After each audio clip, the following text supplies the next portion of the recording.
So the second beta of iOS 14 was just released. I have it installed. I have another device that still has beta 1 on it. I'm going to take you through a comparison side by side of each of those devices, and we're going to see what's changed. Hey guys, Dan here. So for those of you who don't know, every time Apple releases new software, they start with what's called a developer beta. So essentially what this does is it gives developers a chance to get their apps ready for a public launch of the software. And as well, it also lets them test out the software so that Apple knows what they can fix.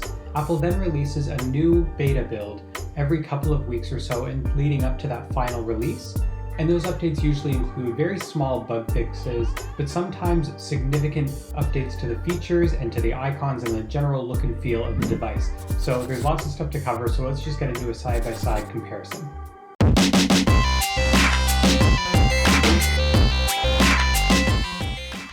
Alright, so on the left here we have iOS 14 Beta 1, and on the right we have iOS 14 Beta 2. We're going to show a side-by-side comparison of everything that's different and not necessarily in any particular order.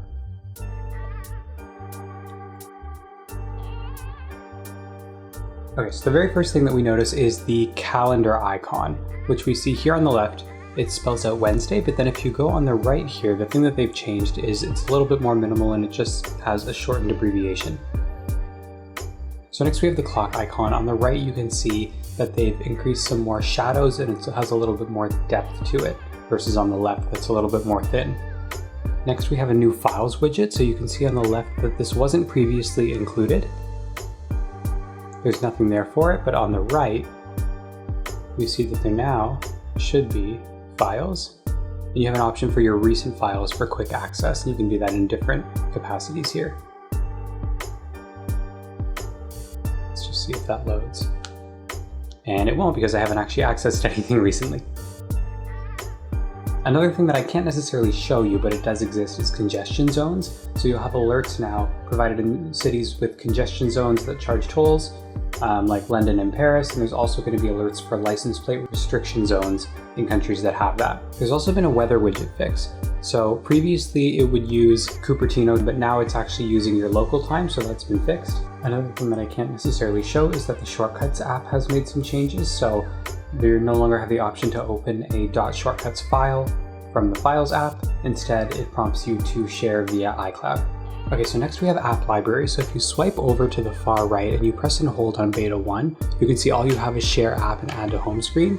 But then on the right in Beta 2, what we've introduced is a brand new Delete App button. So you can actually remove your apps or uninstall them directly from the App Library, rather than needing to add them to the home screen and then delete.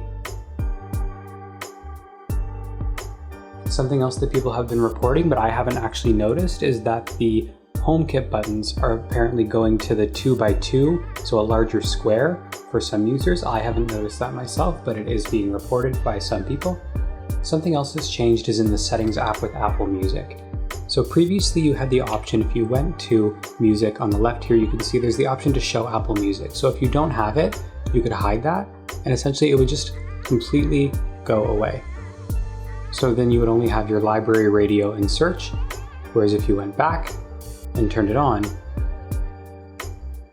you would see all of your regular Apple Music tabs like Listen and Browse.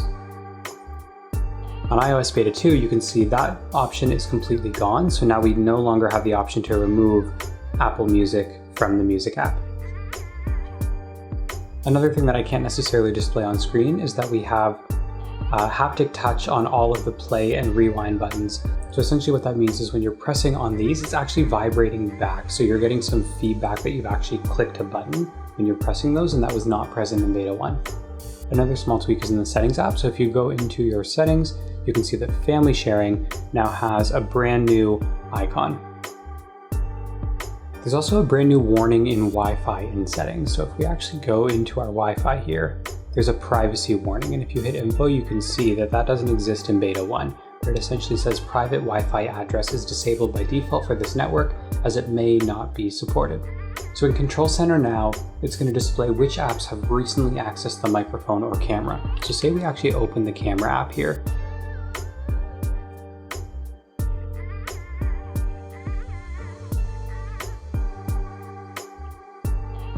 And then if we go down here,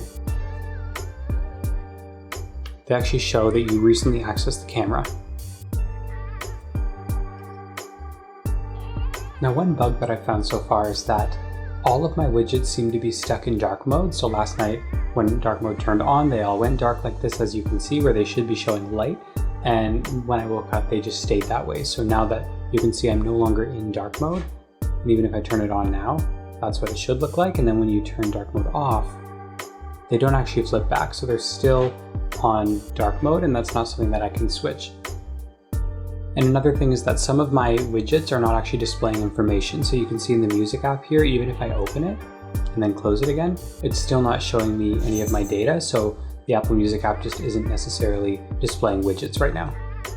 That being said, I'm sure there's a bunch more updates that I haven't covered here. There's going to be more that people are realizing as time goes on. There's all kinds of little tweaks and little Easter eggs that are shown. So I'll continue to update these as I find out more. And as well, let me know in the comments what you guys have found, if I haven't covered everything, or if you found any bugs in Beta 2 that weren't present in Beta 1. As always, hit that like button and the subscribe button to hear more from me, and I'll see you in the next one.